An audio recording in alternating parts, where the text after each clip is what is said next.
네, 이번 기조 세션은 혁신 경영과 글로벌 리더십을 주제로 신학철 3M 수석 부회장님께서 함께해 주시겠습니다. 좌장은 남익현 서울대 경영대학 학장님께서 수고해 주시겠습니다. 여러분 무대에 나와 계신데요. 두 분께 큰 박수 부탁드리겠습니다. Good morning, everyone. I'm Ick-Hyun Nam and work as the Dean of Seoul National University Business School. I also warmly welcome all of you to this year's Global HR Forum and this session in particular. I'm very honored to serve as the moderator of this session. When asked about the key success factors of great companies, everyone would undoubtedly mention the word innovation. And the major responsibility of leadership is to encourage and nurture the innovative ideas of an organization. Considering all these, we come to the subject of this session, which is innovation and leadership. Now, let me briefly introduce our speaker. Shin, Executive Vice President of 3M, is sure to give us deep insights on innovation and leadership. He is in charge of international operations of 3M, which covers more than two-thirds of global revenue of 3M. And he leads more than 53,000 employees. I know that Mr. Shin is, to our pride, the only person who has come to this position at 3M since entering 3M's Korean branch. I think 3M's competence is revealed partly by having Mr. Shin in his current position and maybe higher in the future. He has worked more than 30 years at 3M, which is renowned for its long history of innovation. I hope that all of you, including myself, share his experience and learn a valuable lesson from the following speech. Please welcome Shin by giving him big hands. Thank you, Professor Nam, for that warm and generous introduction. I just want to appreciate it. We'll have some Q&A, some session right after my talk, which will last about probably about 45 minutes before lunch. So we'll try to make it effective. First of all, I just want to thank you for signing up for this session. I know you have choices, right? But I just want to thank you for signing up this session. I think we have a lot of audience here. I see a lot of Koreans, I guess. But as this is international conference, it is done by English, so bear with us a little bit. I think it's translated simultaneously. As was introduced, my name is H.C. Shin. I'm an indigenous Korean. I was born, educated, and I grew up in Korea. I actually joined the 3M company in Korea in 1984, 32 years ago. Little did I know that time that after 32 years, I will be at the center of the company in St. Paul, Minnesota, running about two-thirds of 3M Corporation, which has over $100 billion in market capitalization. 3M exceeded $100 billion market capitalization about 2 years ago. So I never would have thought that when I joined 3M, I'll be standing up here looking at you, the prestigious audience, and share with all of you my experience and my thoughts around leadership and innovation and a little bit of myself and my journey in global leadership.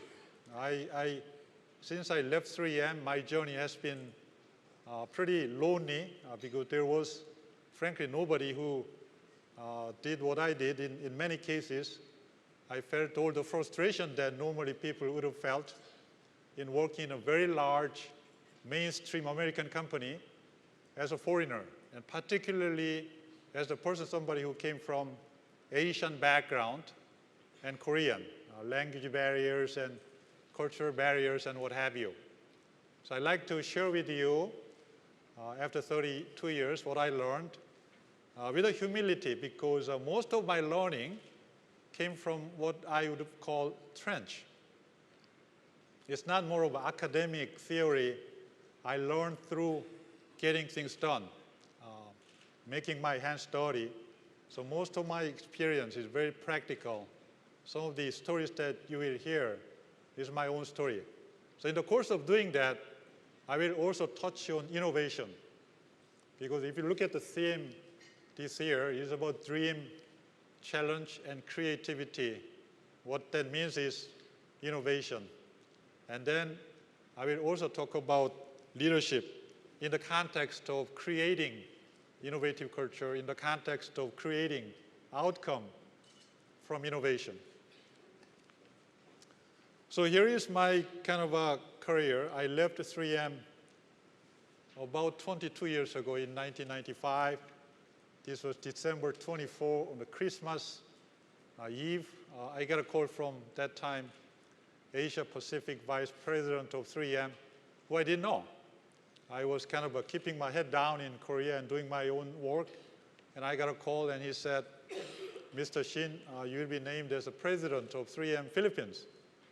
This was like a lightning strike. I never expected that call. I don't know what that means. I'm the eldest son in Korea. So I didn't even know what that means to leave the country forever, leaving my parents and dad. But that was the kind of a phone call that changed my life once and for all. So about 30 days after that, I'm in the Philippines, in Manila, acting as the president of 3M Philippines. And there was a very strange experience. There was no instruction of how to do the job. There's no instruction about why I'm there. And soon I realized that I'm there because of a lot of HR issues, labor disputes. The whole company was divided into kind of them versus us, management versus kind of the working group. That was probably my first task. I was primarily in engineering and sales and marketing background. I didn't know anything about management. I didn't know anything about particularly like resolving HR issue like a severe labor dispute. But I was thrown at the middle of that without preparation. So I had to swim myself. And when I talked to the people there, management and union, they basically wrote me off by thinking, who do you think you are? Coming from a distant country trying to resolve our union labor relations issue in the Philippines, who do you think you are? Was the kind of reaction I got in my first week. So conversation didn't proceed because I was not accepted. There was no respect for what I'm saying because I didn't have a background. Okay? So that was my first challenge in global journey at that point. So what I did is, okay, you are telling me that I don't know about what's going on here. You are telling me that I don't know about the issue here. What if I find out? Was my thinking. So I decided to find out. Why are two groups of people, management and labor group, are in such an antagonistic environment? Why? So what are the issues? So I decided to find out. So for the next 3 months, I met every individual, about 500 people in 3M Philippines, including factory workers. Every day I met about 20, 30, sometimes 50 people individually, listened to their story. After 3 months, I collected a lot of stories. Then I sat down with the people and say, I heard about this issue. What do you think? And they say, oh, I didn't know there was that issue that they talked about. And this group say, no, there's no way that they can claim that. So what I found out is that actually they don't talk to each other. So they don't know what other groups are thinking. At that point, I was acting kind of as a moderator. So that's basically how I approach that issue, by really finding out what's going on in that group. Same happened when I went to the United States. So from the Philippines, I got a call again, and the call says from somebody in the United States and say, you are coming to headquarters in St. Paul, Minnesota, and you will become a global business director, including US operations. US operation is a big operation. So I had to act as a US director for business.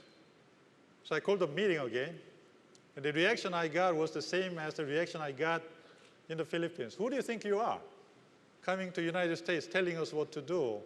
You don't even know our customers, do you? What's the reaction? Do you know anything about American football, for example? Right?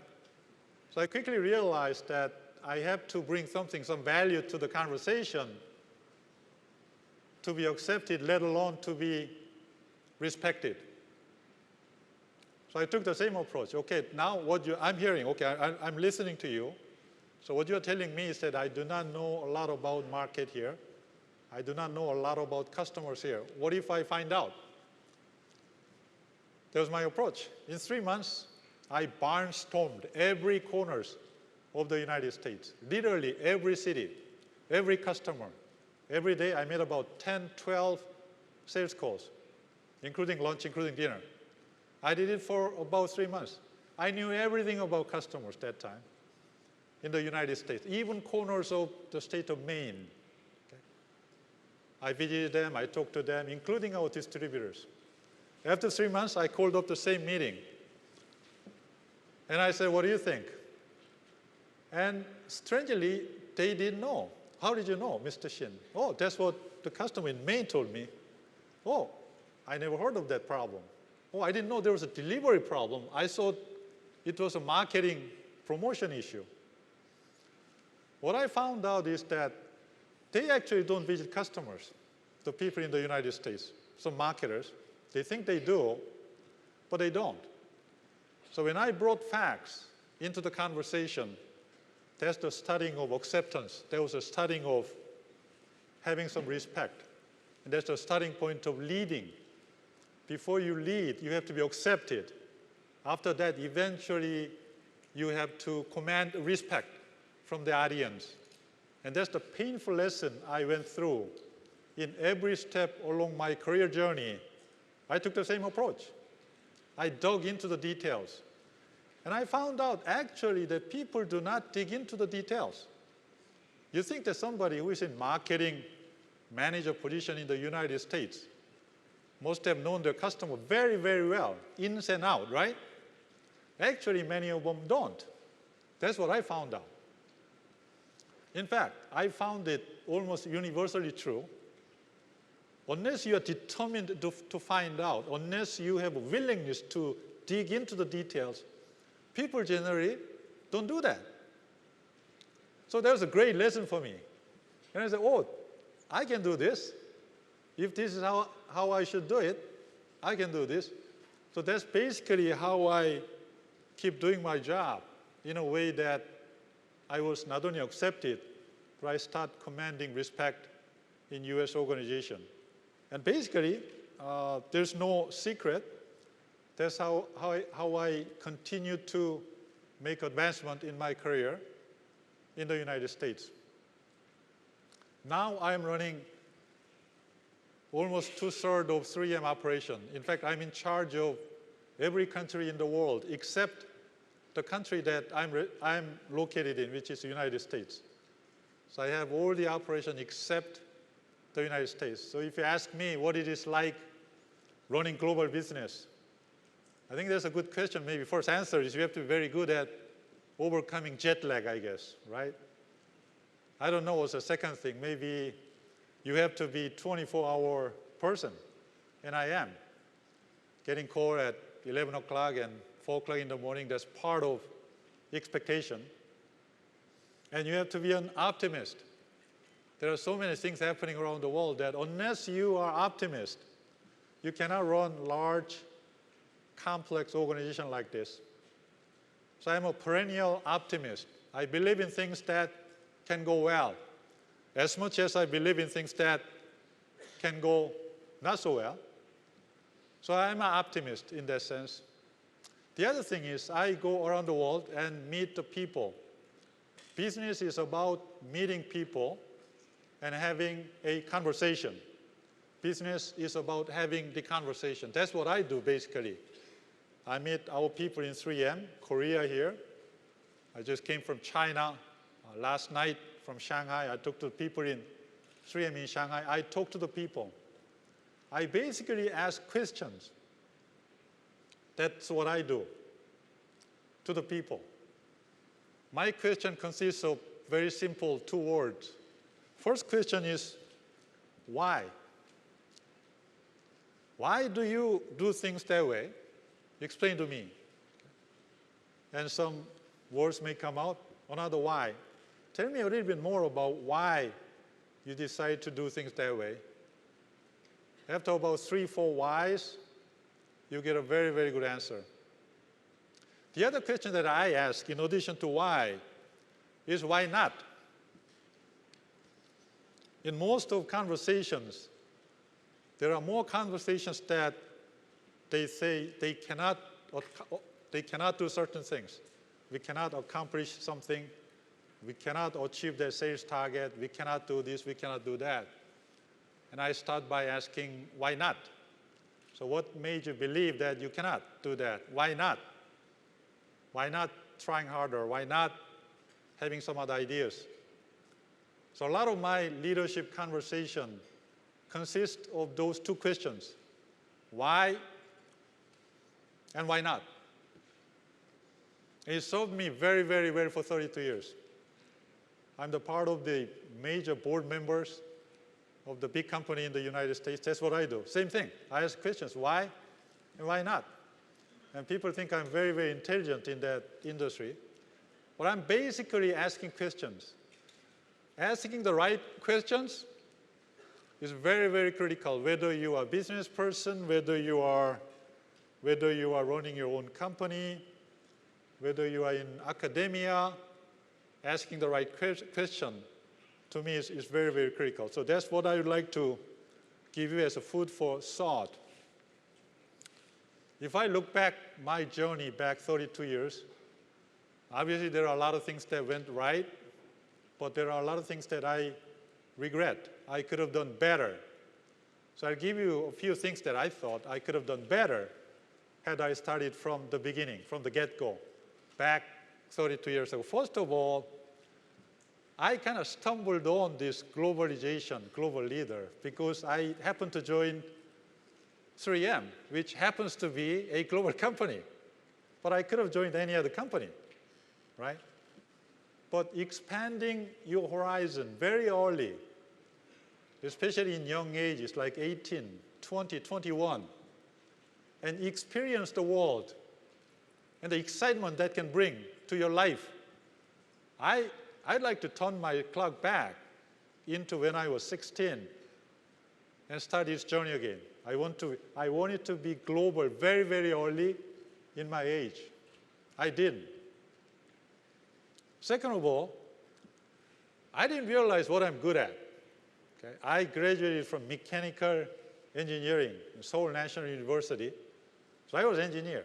Okay? So I thought I was pretty good at engineering. Actually, I got pretty good grade from Seoul National, which is pretty good school, I guess. But I never realized that I'm really, really good at sales and marketing. Until somebody, this happened after I joined 3M. I was an engineer in 3M for a year and a half. In my first year and a half, I was an engineer. And then somebody told me, Mr. Shin. That time, supervisor, manager was not that polite. Mr. Shin, no way, okay? You was the, you, okay, come do some sales. Sales. I mean, I'm engineer. I graduated from mechanical engineering degree of Seoul National. What do you mean? I sell? You mean carry the bag? And he said, yes. I think you can do it very well. So I started to sell 3M products, technical products. I really, really liked it. Not only did I like it, I found myself, I'm very, very good at selling something, selling products, selling ideas, selling solutions to the customers. I really, really like meeting customers and persuading them in a way that eventually they will end up buying something. I didn't realize I have the selling competency, so I excelled in sales for a couple more years, and then that person also told me, I think you're pretty good at selling. You come to marketing. I don't know about marketing. I don't know anything about marketing. Do it. So I went into market planning. And I really liked that too. Ever since that, my career in 3M was sales, marketing. When I went to the United States, I was a salesperson. My business director basically selling job to the US customers. I really liked that. I excelled. Language cannot be a barrier. When you like to sell to your US customers, you cannot stumble on your language. So somehow I had to overcome. English is my second language, right? But it's not an excuse. I have to survive. So somehow I went through that painful process of overcoming that first threshold or language barrier to be able to do that. But I didn't realize that actually I'm very good at persuading people. I'm very, very good at selling and marketing something. I knew that when I was like 33. Had I known that earlier, my path would have been very different, I think. So that's one thing that I had in mind. Third thing is, throughout my career, I was kind of like Rambo. Okay, you know what Rambo is, right? You have a kind of the old guns, and then Rambo doesn't like to do things as a team. Okay, I'm doing it on my own, right? I didn't think I need a mentor or coach in my career. I'm doing pretty well, so why do I need a mentor or coach? Okay. I was dead wrong. Okay. Not only did I need a coach, I needed it very, very early. Okay. I was very fortunate because I met some mentor almost by accident, and they were very, very good at mentoring me, coaching me, but had I done it earlier, I'd have been a lot better. The other one thing is, in overcoming the cultural barrier, running business like this, there are cultural barriers, there are a lot of issues, right? Whenever I got into argument, whenever different people get into some kind of a conflict, I elevate the altitude of the dialogue. So for example, you get into different people into some kind of a heated argument about different marketing strategy. And as a leader, what I'm trying to do is elevate the altitude of that particular conversation by asking, okay, I get that you have difference of opinion in your marketing plan, but does any one of you disagree with the fact that our objective is to better serve our customers? And they say, yes. Okay, at least we have one common ground. Okay, let's talk about it. So what I learned in this journey of globalization is that common value actually transcends the cultural barrier. There's no cultural issue of growing business, serving customers, being ethical. There's no cultural difference, right? So trying to stay at very, very high level of common value and driving the organization really transcends the cultural barrier. The only other thing is that I found diversity, the fact that I'm from Korea, I bring Asian value, Asian viewpoint into our global operation is a tremendous competitive advantage for me first. I didn't know that. I thought it was a barrier. I thought being Asian, okay, not speaking like a native person, I thought it was a barrier. I thought my level of thinking was a barrier. It was not. It was a tremendous advantage. Why? Because diverse people bring diverse thinking and behavior into the organization. What I brought, I didn't know, was the Asian execution. So when I went to the US, I got into this so-called discussion culture. Everything is discussion. Let's have a meeting, okay? As soon as they have a meeting, people start talking. They love to talk, okay? But what I learned is it's a very, very good discussion, but after that, nothing gets done, okay? Somebody had to move, right? So I applied a little bit of our Asian value. Okay, let's get it done. And then also adjust to the culture of discussion was how I did it in the United States. So I'm trying to bring Asian execution, but at the same time, I had to learn how to adjust to the culture of brainstorming, the culture of discussion. If there's one thing that I'd like to share with you, the weak spot of Asian leaders and managers is a discussion culture. Especially when you are in some hierarchical level that's higher, like you're a manager, you're having a discussion with your subordinates, you tend to think that your opinion has to prevail all the time. That's not the case. Unless you have a factual data why your opinion has to prevail, it doesn't prevail in most cases.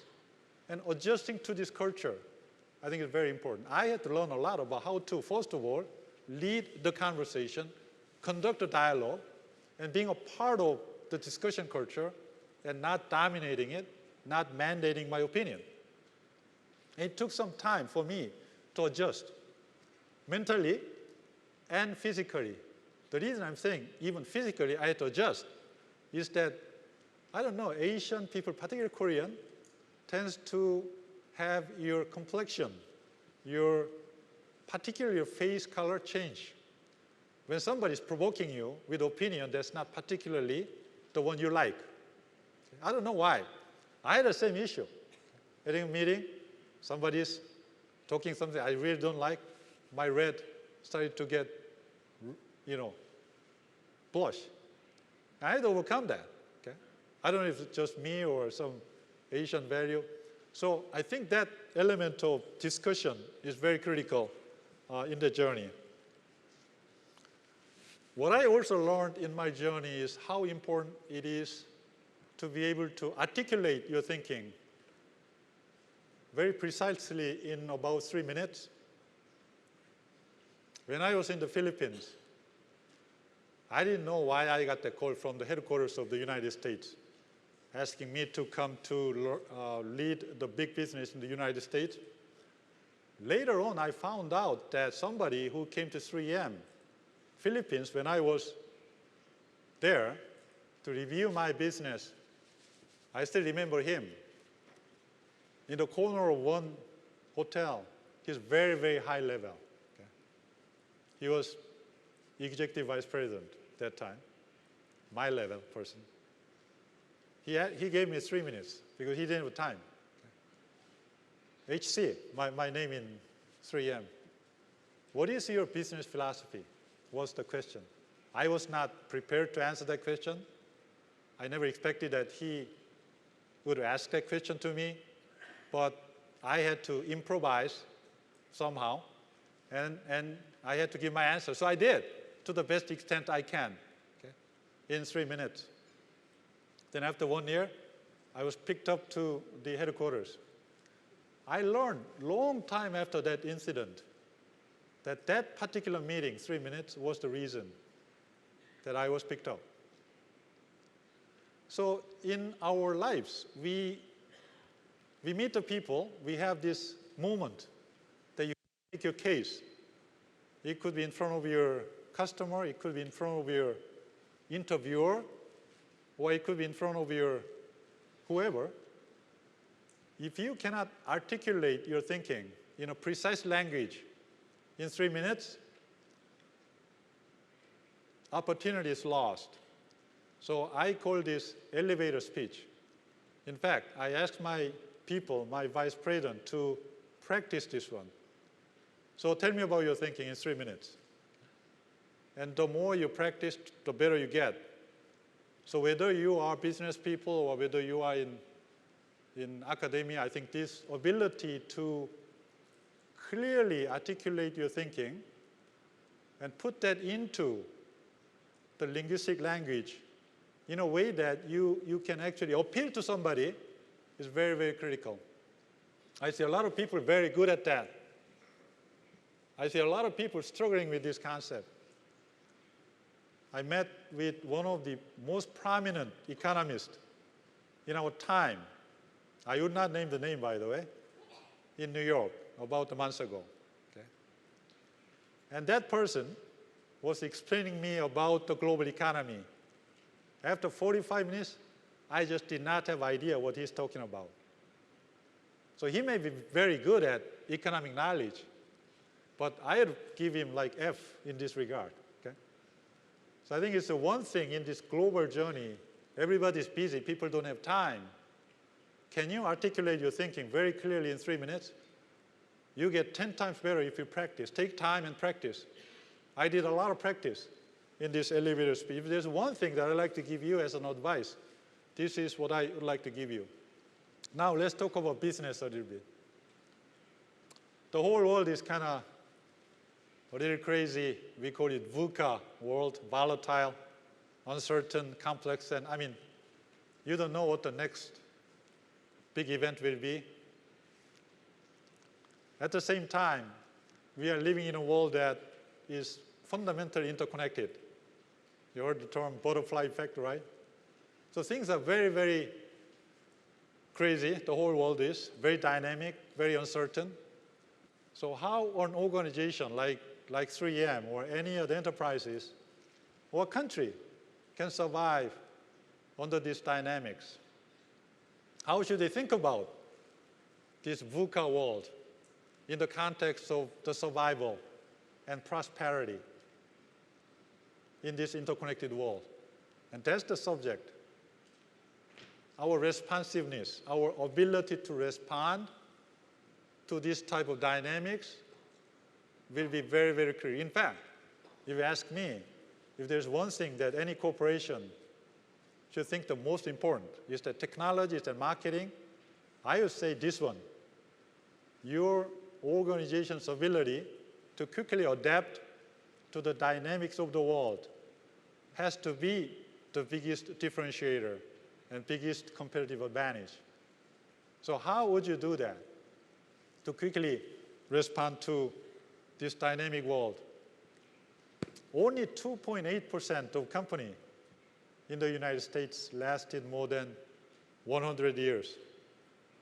So surviving 100 years or century is a very, very difficult thing.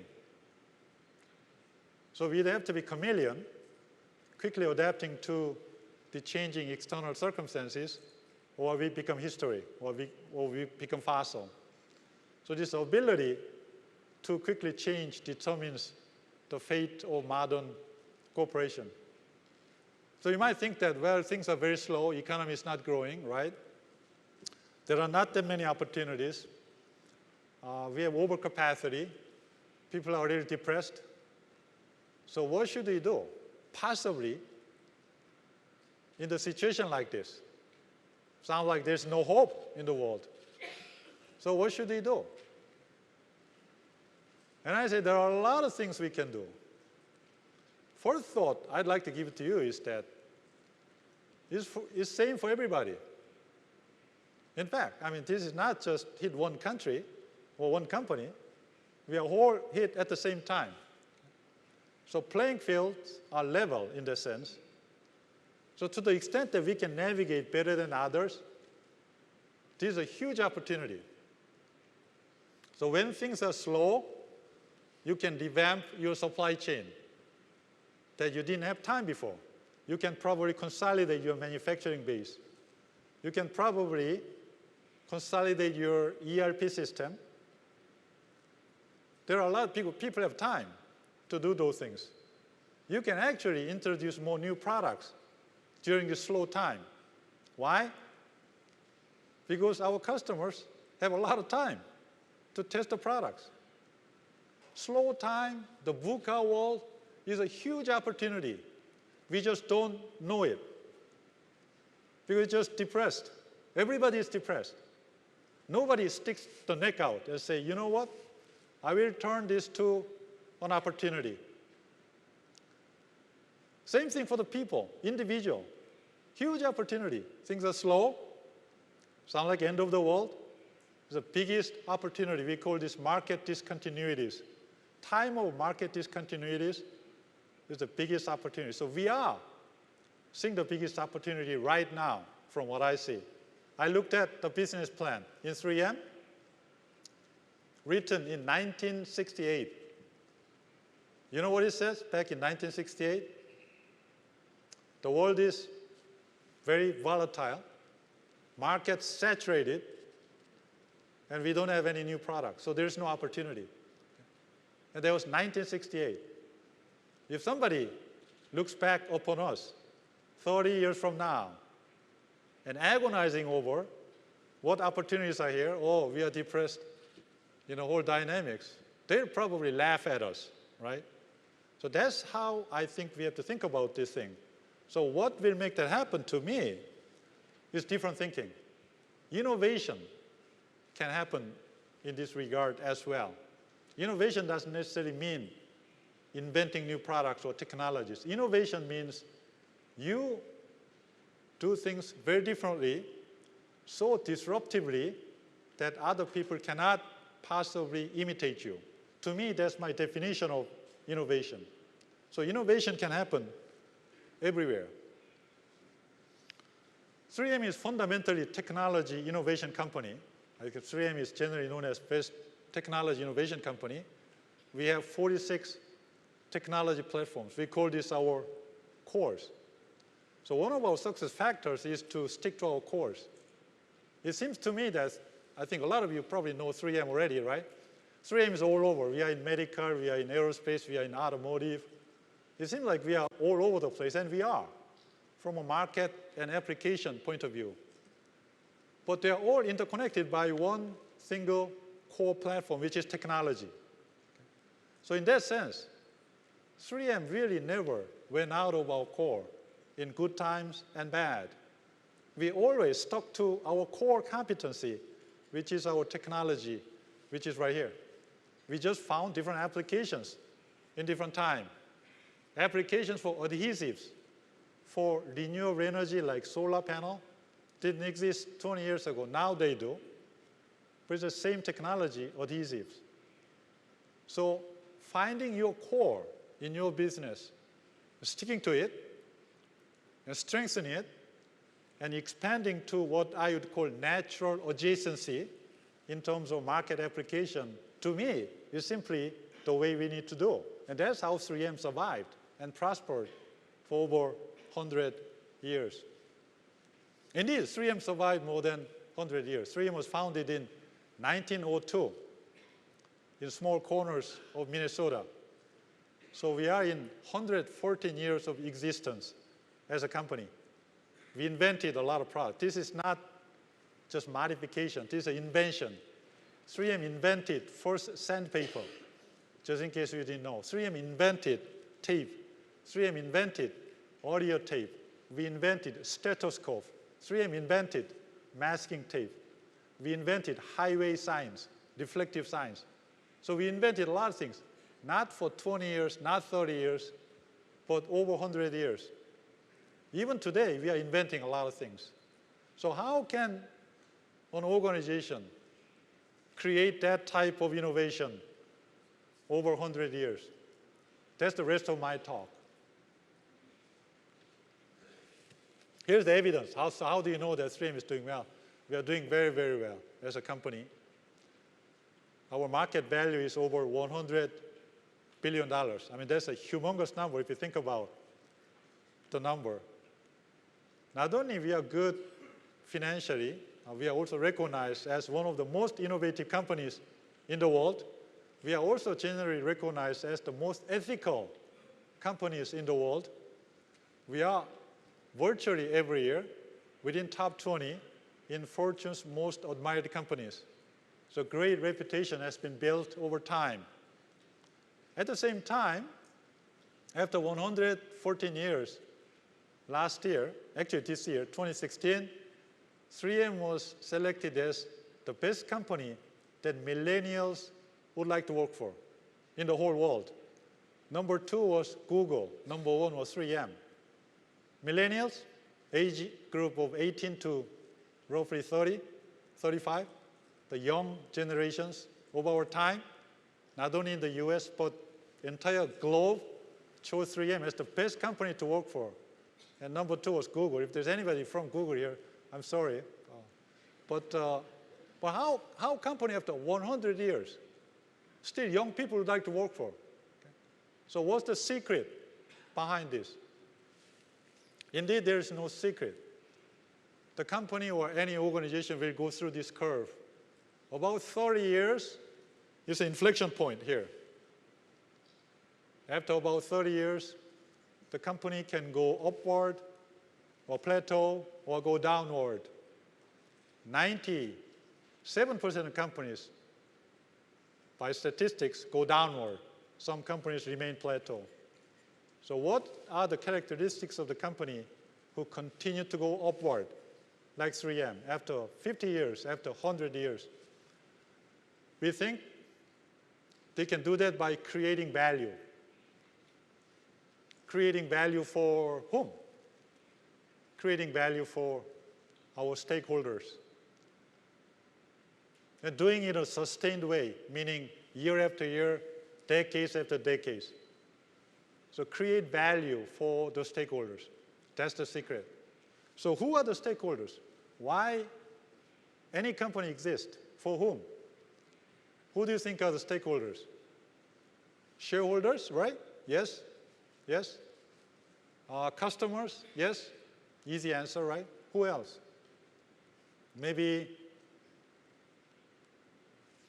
employees? Yes?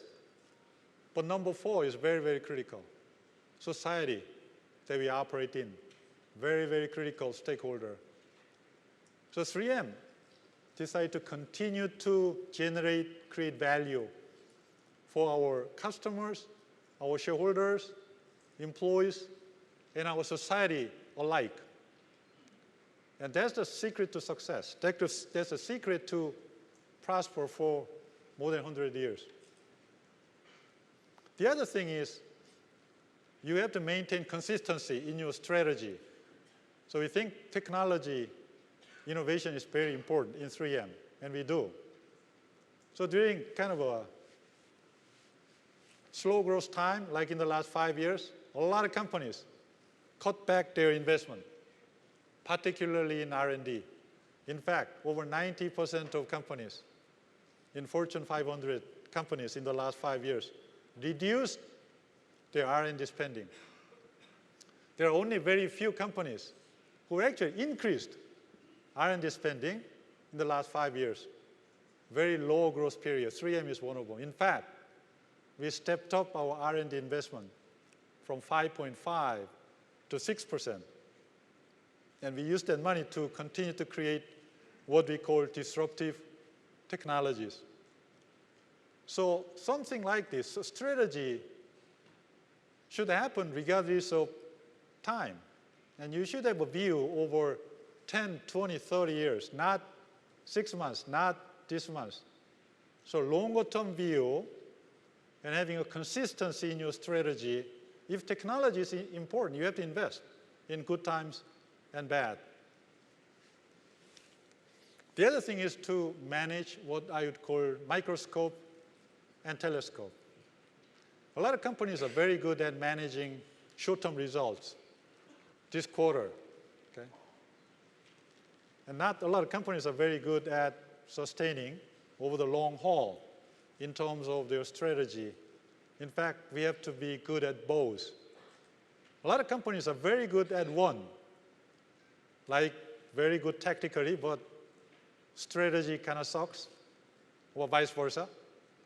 But to become a company that can last and prosper over 100 years, we have to be very, very good at tactics and strategy. We have to hit the quarter this quarter, but at the same time, we need to have a very good strategy over the next 10 years or 20 years. I see a lot of people asking me questions. Do I have to become micromanager, or do I have to become a delegator? The reality is you have to be both. In some cases, you have to micromanage. Okay? or in some cases you have to delegate. Okay? So I think this element of, I would call this the beauty of and. A lot of companies are very good at one, but the reality is that we have to be good at both. A lot of companies make wrong decisions during critical time. Why? Because they do not confront the reality. Most mistakes and wrong decisions are made by management, not by people. Why? Because they are in the position to make the call, to make the decision. So this is a sober reminder to a person like me. This is a sober reminder to every one of us in the room who is in the leading position that most mistakes are made by management, not by people. Why? Because they do not confront the reality. It's very difficult to confront the reality. And it depends on how transparent the dialogues are in the organization, how raw the information is, how unfettered the access is to the management, how much truth are they actually getting from the market that determines the fate. So I would call it organizational candor or transparency of dialogue that determines the fate of corporation or any organization. So I would call it transparency index. So take your organization, for example. How transparent is the dialogue that you are conducting versus camouflaging, versus masquerading, versus sugarcoating, right? There are a lot of sugarcoating going on, believe me, okay? In any organization, okay? 3M included. So when certain facts are reaching to the management, it's distorted in most cases. So how we confront the reality by increasing the level of transparency in the organization and honest is very, very critical in my view. Innovation is 3M's competitive advantage. We don't just say innovation because it kind of sounds good. It's the way that we have been running business for over 100 years. It is our key competitive advantage and key differentiator. We have been doing this for over 114 years. In fact, it's embedded into our business model. So I would call it is our business model. A lot of people think innovation is happening by accident, by serendipity. Oh, things just happen, okay? Hire scientists and turn them loose and some nice things will happen. Actually, there's a certain element of that in innovation, but that's not all. There's a cultural piece to the innovation, or a serendipitous piece to the innovation, but that's only half of the equation. The other half is the sound processes to encourage that. And that's what I'm going to talk about. Innovation doesn't necessarily mean product or technology. Innovation can happen in every business process. In fact, a lot of innovation is happening in the supply chain area or the ERP area or HR system. There are very innovative ways of how to define people's job. There are very innovative ways of looking at supply chain or the logistics or branding. In fact, if you look at the last 10 years, more innovations came in the back office than the front office. So we have to define innovation in broader sense. In fact, a company like Dell is not a superb manufacturing company, nor are they any good in any other sense other than logistics and marketing. And they can build $40 billion company just by being good at one thing. So conversely speaking, innovation can happen in everything we do. If you define business into 3 angles, growth, productivity, and people, a lot of values recently are created by productivity. And a lot of companies, organizations are hitting the wall with growth. A lot of countries are hitting the wall with growth. They don't know how to grow. They stopped growing. when you stop growing, they try to manage what they have. And they are doing a great job. You see a lot of companies these days whose revenue grew 0%, EPS grows 10%. So how can that happen? So your top line grows flat, 0, but your bottom line grows 10%, right? People are very, very good at managing what they have. Productivity, efficiency. Everybody is getting very, very good at that. But not many groups and companies are good at creating growth. In fact, same is true with a country. Can you name any one country that say, okay, we can grow GDP by 6-7%? No. Every country has a growth problem. In fact, every organization has a growth problem, more so than productivity problem.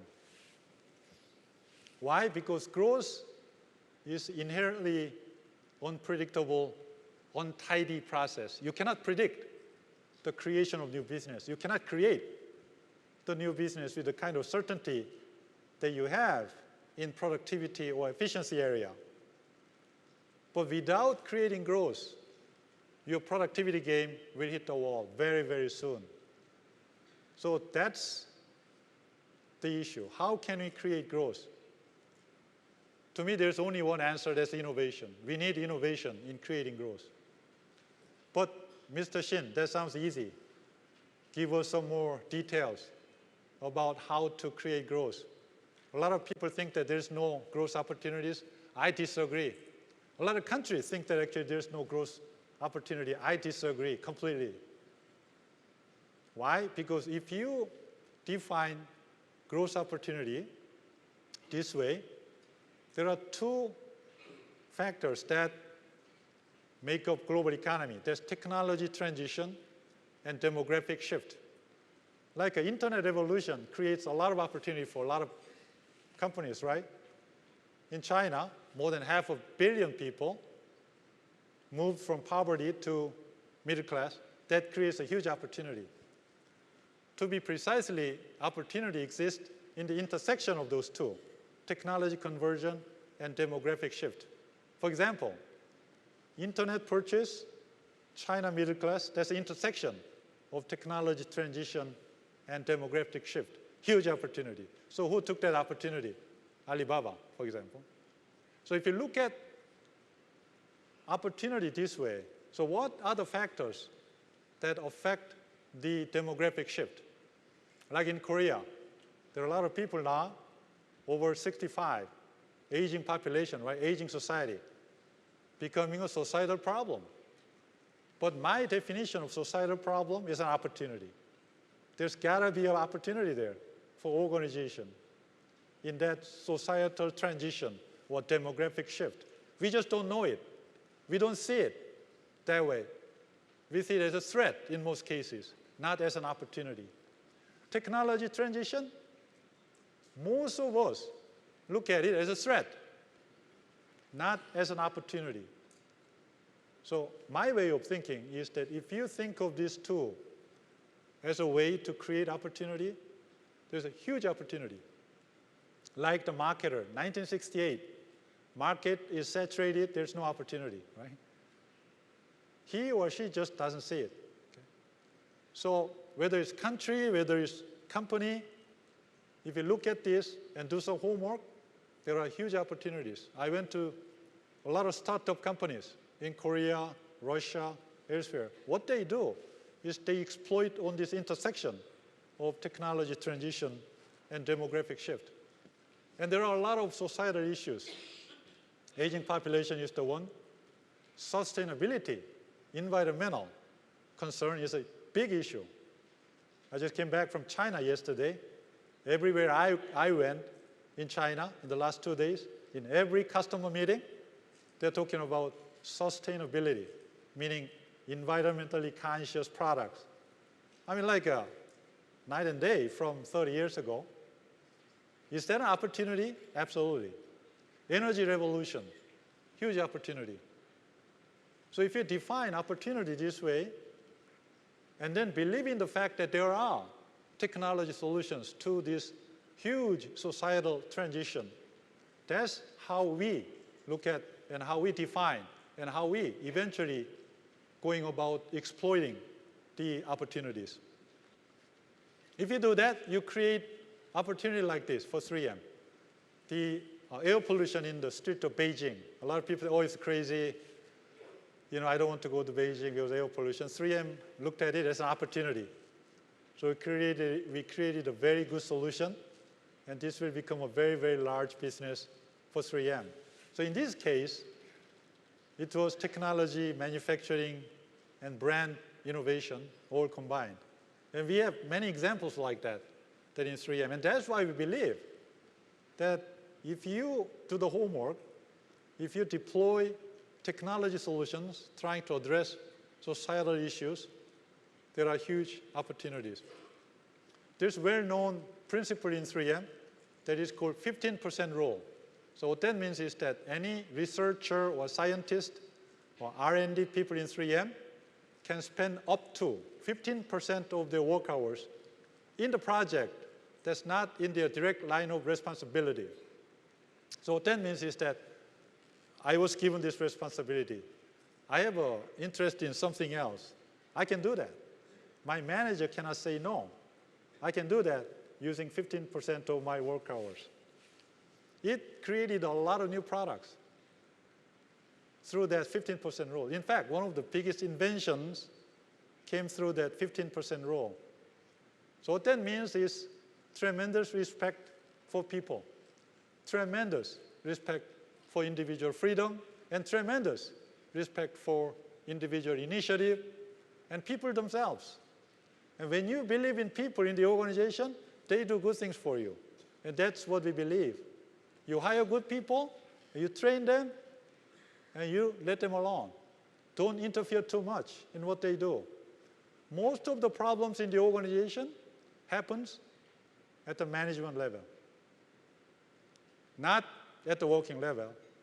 Most of the stupid decisions are made by management, not by people.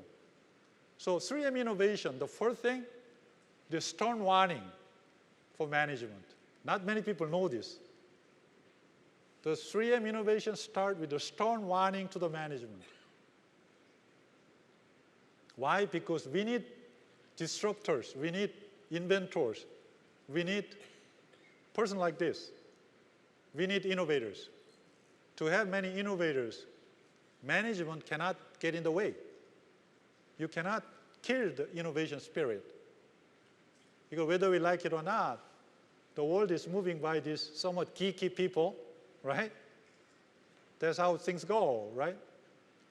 And we have to encourage this geekiness. We have to encourage these disruptors. We have to encourage these innovators, not discourage. And in 3M, we make them heroes. We make our inventors heroes. Sometimes, from an administration point of view, I mean, they are difficult to manage, but believe me, you have to tolerate. You have to give them a latitude to innovate. You have to give them freedom to innovate. And they have to believe that actually management protects them when they make mistakes. So I talk about management in the sense of innovation. The key word there is tolerance. When they go out and do some crazy things and mistakes are made, we should not punish them in a way that next time they will never make mistake. In fact, what that means is they will never try. So I must tell you, a lot of people think 3M very innovative company, so there must be like a university campus-like environment, everybody with a disheveled hair go out and do their own thing, right? Freewheeling. Yes, there are certain sense like that. But within the fabric of that organization, there are management who tolerate some untidy culture, and that's critical. And that's why it's so important. We all want to be innovative organization. We all want to be innovative company, right? Innovative country. To me, what's the most important? The management. Unless they are in the position to create a culture, to promote innovation, it's not going to happen. This particular phrase was written in 1948 by that time our chairman, Mr. William McKnight. That laid the foundation for 3M, this particular phrase. If you read this in Korean and English alike, back in 1948, somebody told us that you hire good people, if they're essentially good people, they will want to do the work the way that they like, and let them alone. Don't interfere too much. When mistakes are made, you have to tolerate. So something like this leads to innovative culture, and people are encouraged. They know that management are protecting them. Oh, I can go invent if something goes wrong. Yeah, you know. In fact, I see more people, in some cases, getting promoted in failed project or failed business. In 3M, failure doesn't mean kind of a complete failure. Failure means we learn lessons. In fact, I promoted a lot of people into vice president position who failed in the project. Why? Because they did the best they can do, and they brought the candor into the conversation and say, Mr. Shin, I tried my best, believe me, but this is not going to work. So we better stop this project, save the money for the company. That's all I can do. In many cases, you fire them. In 3M, we promote them. Why? Because that's the candor. So if we do not nurture innovation, we are not doing our management responsibility. It's the biggest obstacle that nobody talks about. Why? Because always people talk about innovations or management without knowing that actually they themselves should change completely. Right? So if there's a secret, that's probably the secret in 3M, is how meticulously, how systematically we put the people in place so that they can continue to nurture and strengthen the innovative culture. That's probably the secret. Here's the actual chart of some of my business. If you run business, small improvement can be made by hard work and process, but big improvement can only be made by different leaders. So 3M business or any business is a people business. That's why putting the right people in place is so critical. So we have the value system for our management. So it's innovative is one of our leadership behaviors. So if somebody is not promoting the culture, we are not systematically promoting them to be in a position to make the decision. So maybe the next 7, 8 minutes, let's talk about, so how do you get the ideas? So I get that, Mr. Shin, management, nurturing culture, scientist, tolerance, I get that, creating the culture.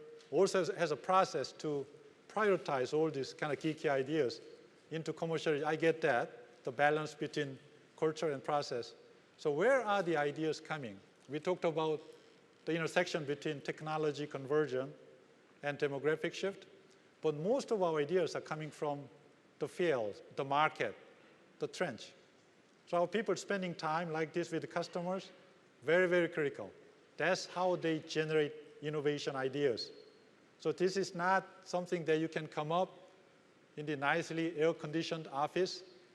Most of our innovation ideas comes from the field like this. That's why it's very important that management also spend time in the field with customers.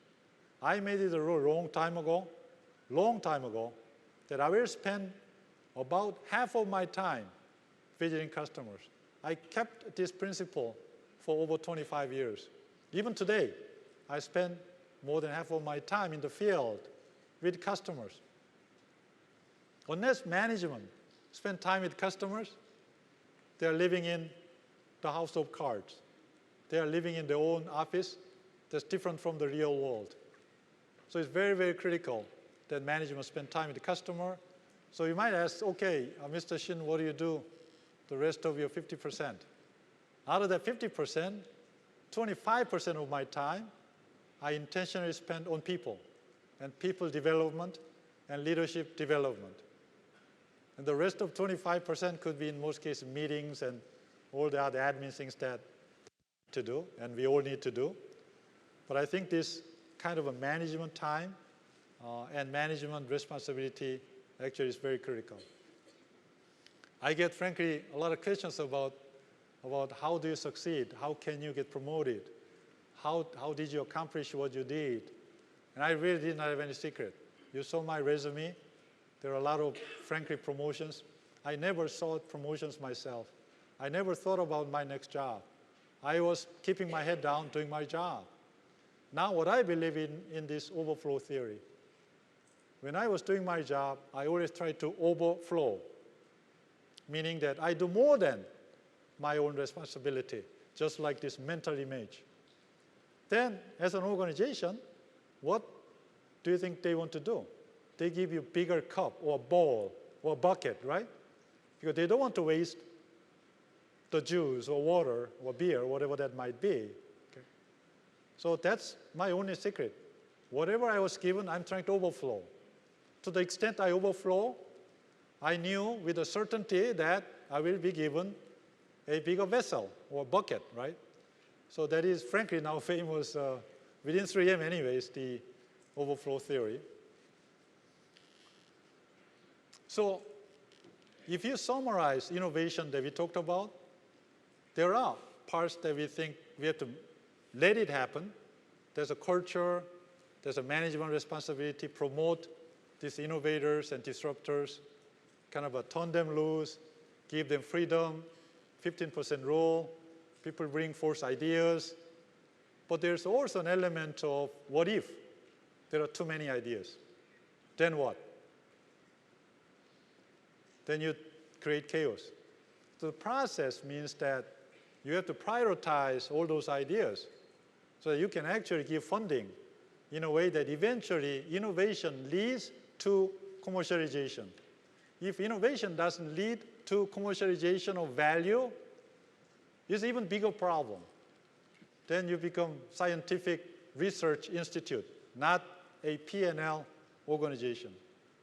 So the right side of the equation, or left side, or the right side, the processes gets at the issue of prioritization, gets at the issue of commercialization, marketing. That's equally important, if not more important, than inventing or discovering new products. So in 3M, we have a very robust processes, as much as we have very, very good culture of innovation.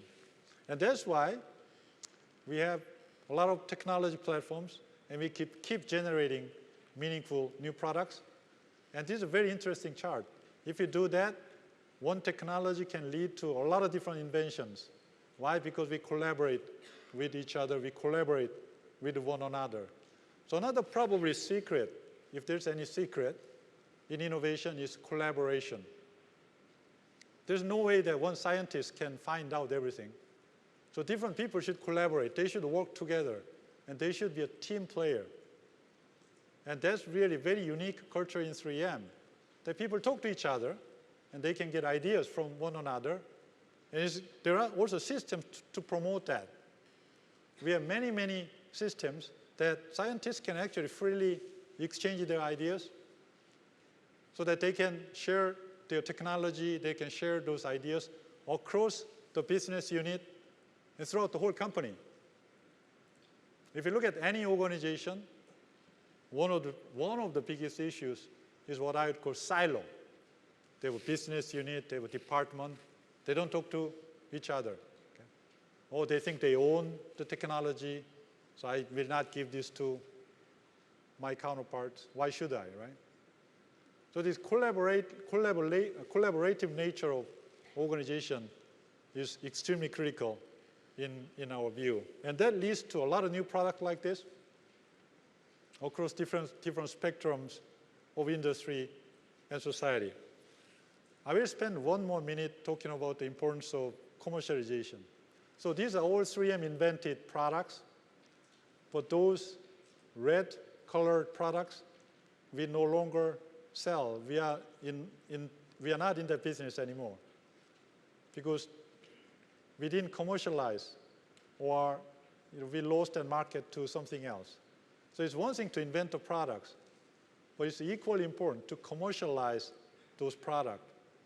Post-it story is well known. A lot of people think Post-it is a great invention, and it is. But it is more marketing invention. A person by the name of Dr. Spencer Silver invented adhesive that's not very sticky. He was trying to invent the product that's very sticky, and it couldn't. But somebody by the name of Art Fry found a use for that.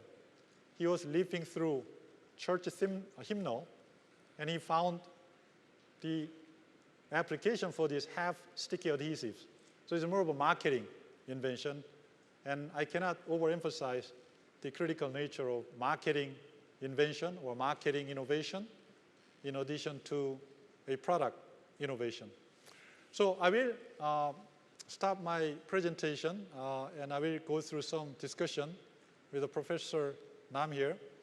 But if you really put 3M business model in the context of technology, platform, and market application, and the enormous way to mix and match those two to generate new to the world product, and that's how 3M innovation actually works. So that's what I have, and I turn it over to our moderator, Professor Nam, to probably take some of your questions and go through some Q&A. Thank you. Thank you very much.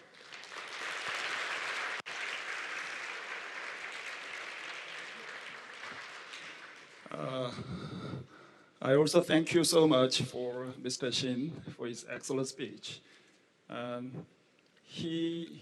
guess he gave us a great picture of innovation and leadership in general through his valuable experience at 3M. Although he explained much of the arguments through his experience at 3M, the lessons should be applied to our general companies and the young people altogether. Let me ask some questions to Mr. Shin, and he'll answer to you in more detail. I guess young people nowadays are very much concerned about their future career.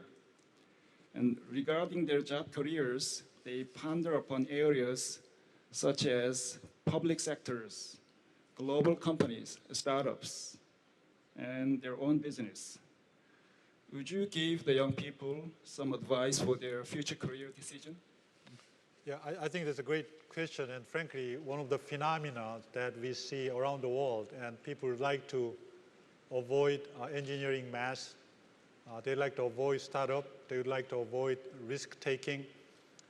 To me, is frankly a dangerous sign as a society. I had the exact conversation in the audience in front of large group in Japan as well.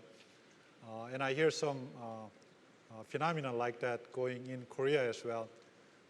But my advice is that when you are in 20s and early part of 30s, I think you have to explore and experiment the world. I talked about enormous opportunity, the intersection between technology transition and demographic shift. If you expand the horizon of your vision and dream around the world, there are just enormous amount of opportunities, personally and for the country as well. If young people does not challenge, and if they do not dream, who should the person, right? It's not infants, it's not old people, frankly speaking. So I like to also give it back as the societal responsibility and generational responsibility of young people, trying to challenge and fail very quickly if you have to fail, and move on. We need that energy and passion coming from young people. And in doing so, I highly encourage you seek inputs, advices from the people who have done it. I cannot overemphasize the importance of mentoring and coaching. There are enough people who will help you, who will give you advice. One thing that we should never forget is a passion for creation of new business and new opportunity, in my view. Thank you. And I'll deliver a question from the audience. And the question is, could you share your biggest mistake or failure experience? And let me add one more question to this. And how would you overcome and make a benefit from the failure? I guess there are a lot of mistakes I made. I make mistake every day, okay? I'm paid to make a lot of decisions, right? That's basically what I'm doing. And on a daily basis, I make a lot of decisions. And I know there's no perfect decision. So I assume that I make a lot of mistakes. There are big mistakes. There are small mistakes.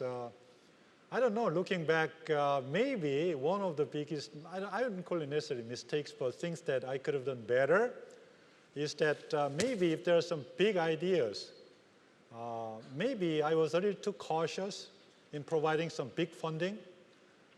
When people make an emphatic pitch about project opportunities, maybe I should have been a little bit more open.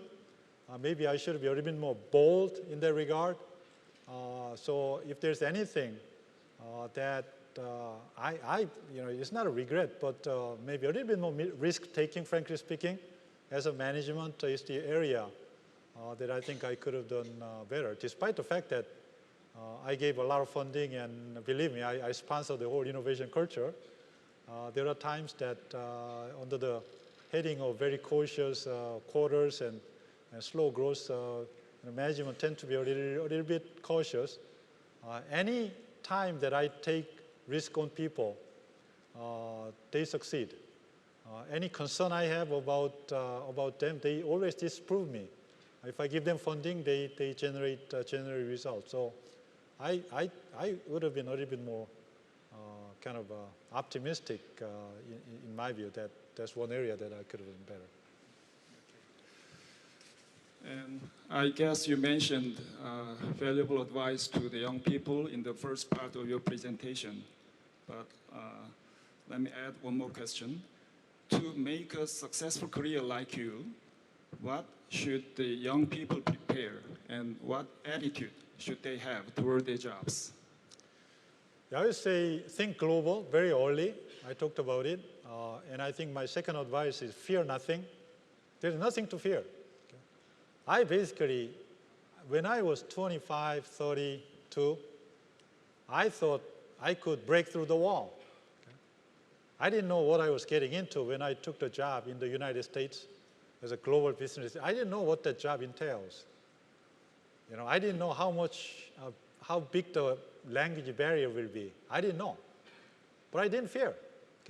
Okay, I'll try. I'll give it my best try. If there's an obstacle, I will break. Maybe now, maybe a little different, but I think those two, think global, fear nothing. Why? Because Korean people, in my view, they have a great characteristics, hardworking, very disciplined, one of the best execution capabilities in the whole world. You probably don't know how good you are in many cases, and how big you can dream, and how competitive you can be in the global marketplace, and particularly in Fortune 500 companies. I like to see a lot more Koreans in my position in Fortune 500 companies, but they tend to be really shy. Oh, my English is not perfect. Look, my English is not perfect, but it doesn't prevent me from doing the business. And when there's obstacle, I try to overcome it. And I think that's the attitude more than anything in my view. And let me deliver one more question from the audience. When you get treated unfairly by the superiors or by your company, how would you handle that kind of unfairness? Yeah, I think it's a very kind of sensitive question, right? You might feel something's unfair. If you listen to that side of the story, in many cases there are different sides of the story. So I believe in the word of benefit of the doubt.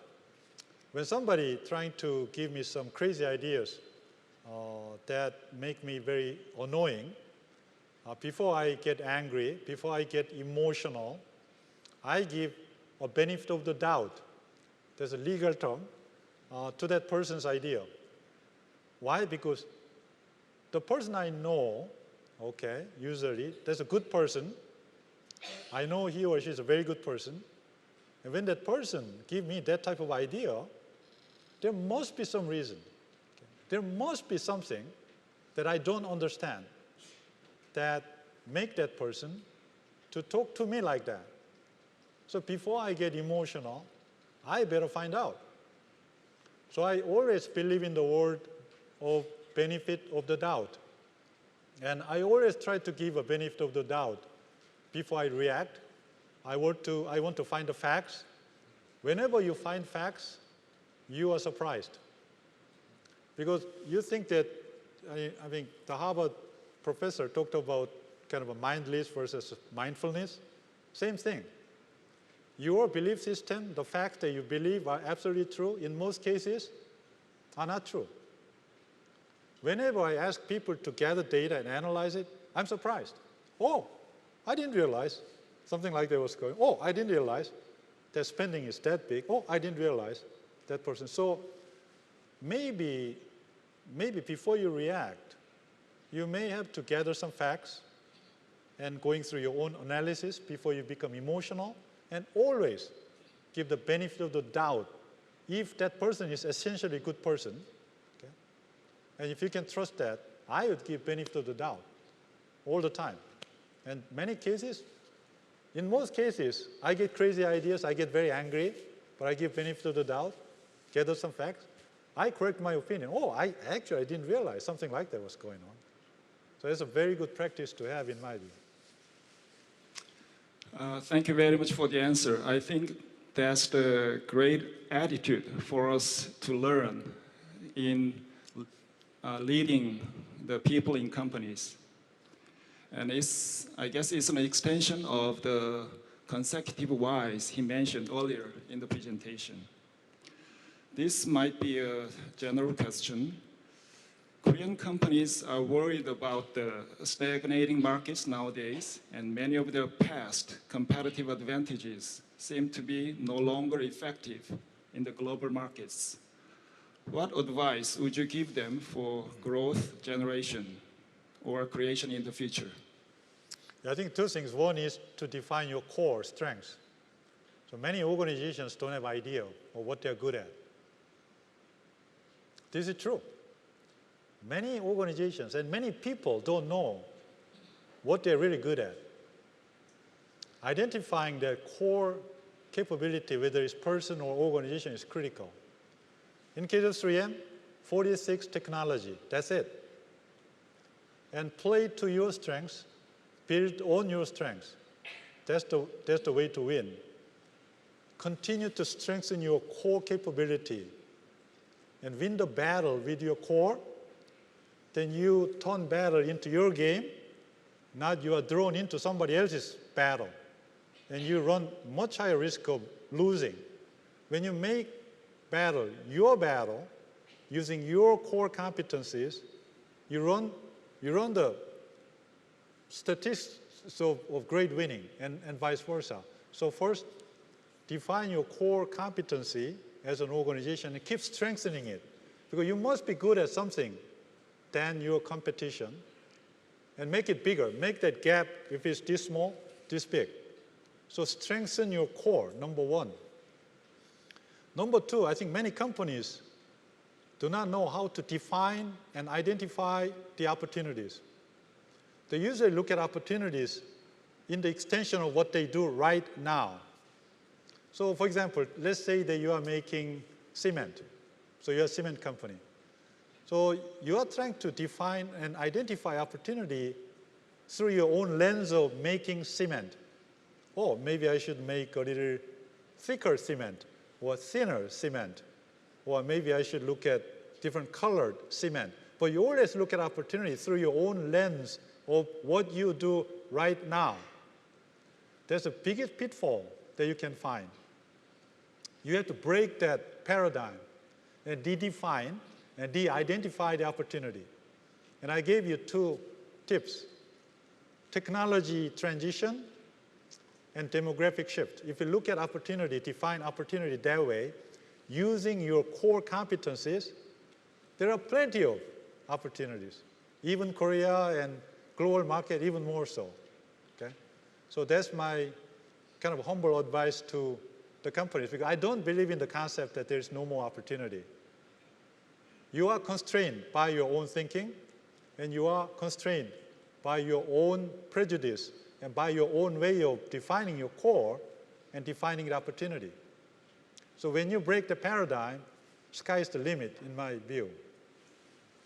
Thank you. And as you mentioned, companies should create values for their stakeholders. How should you handle the problem if there is a conflict of interests among the stakeholders? Yeah, I think that's a great question. It always happens, right? Do we give more money to shareholders versus investing in technology? Vice versa. I think that's what management does. Management's role is to make the selection, make the right balancing act between those stakeholders. But you never really put one versus the other in a way that you create an imbalance. So having the sense of balance is very, very critical. In most cases, people do a good job with customers, maybe do a good job with employees, maybe with shareholders. One area that I continually see that many corporations tend to, it's not ignoring, but not thinking deeply or more widely, is the areas of society or responsibility toward community. Corporation is getting the benefit from the society. Customers are coming from the community, right? And opportunity comes from society. They should have responsibility back toward society, back toward communities. So I think that's one area that I would like to see more balance coming from many corporations, including, frankly, 3M, although I think we are doing a lot of things in that regard. Due to the time limit, this may be the last question. You emphasized 15% rule and tolerance for the innovation culture. What would you expect if Korean CEOs apply 15% rule to their people for innovations from today? And what if they tolerate the mistakes, whether they are honest or not? And what preparations should they have for them to have the benefit, not the cost? I think it will benefit any organization, like any Korean company. A lot of companies are doing it, from what I know, right? So that's good. I'd like to see more companies getting into that type of practice. It's about respecting the people and trusting your own people and giving them leeway, giving them freedom to do something differently. I think innovation can start from that type of trust of people and investing in people. So I'd like to highly encourage a lot of Korean companies can practice that. Now, what I would like to conclude also is that at the time of ramp-up production, at the time of mass production, sometimes, in many times, Korean ways of command and control is really, really good, because you don't want that freewheeling 15% in mass production environment. So during the creation, you need that type of opportunity. But when it comes to ramping up production, we also continue to need Korean execution, Korean discipline, in some cases, Korean command and control type culture. So that's another beauty of and. You cannot turn the whole company all of a sudden, everybody running around exercising their 15%, right?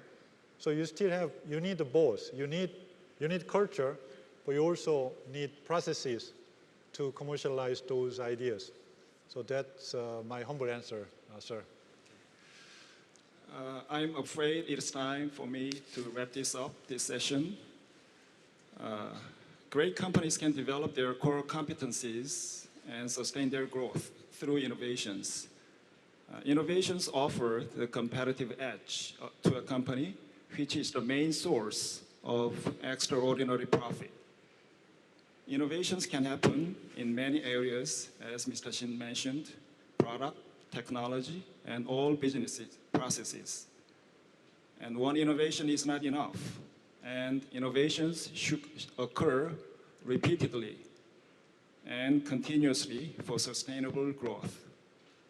Therefore, it is important to develop an innovation culture which stimulates the free flow of ideas.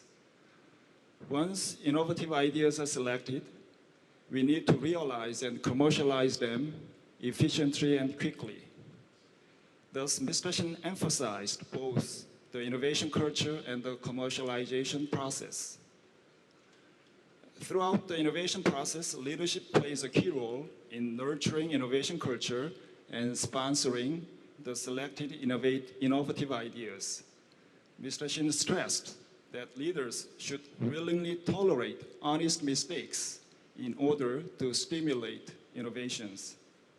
He also emphasized the importance of customers and markets for finding their true needs and looking for ideas. By delivering that the growth of a company is limited by the level of people, he recommended that a leader should develop and motivate people to make a great company. We cannot agree more with his opinion, since it is the people of initiatives that do innovations, overcome crises, and find a new opportunity for growth. And he also taught us to take threats as new growth opportunities. I'm pretty sure that CEOs got valuable advice on how to make innovative companies from today's speech. Also, young people had a chance to think about the way to their successful careers by sharing Mr. Shin's experience and attitude. Now, I'd like to thank the audience for your attention, and let me suggest a big round of applause to Mr. Shin for his insightful speech.